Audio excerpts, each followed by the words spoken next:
ইউতুন বেকান দেখা যায় যুবা হেই ইয়ান উঠতে গিয়ে হুদ্দুর লম্বা সিঁড়ি ইয়ান গোদা বেঙ্গলোর আনি ইউতুন দেখা যায় দি বানার গাতা গরম একটু ফান আরো তো চিহ্ন ভাই আর হালা হালা রাঙা রাঙা দেখা যায় জানে এই ইন্দিয়া হলো মন্দির বই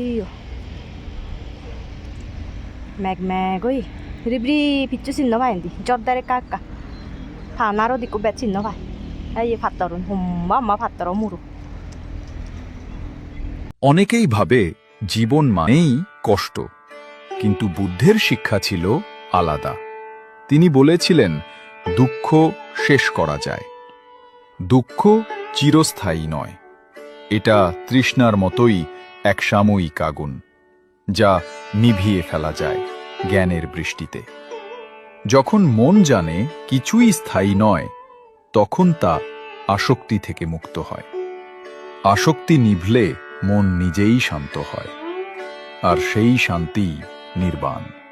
তাই মুক্তি কোনো অলৌকিক অভিজ্ঞতা নয়, এটা হলো মনকে মুক্ত করা আকাঙ্ক্ষা থেকে, অহংকার থেকে, ভয় থেকে।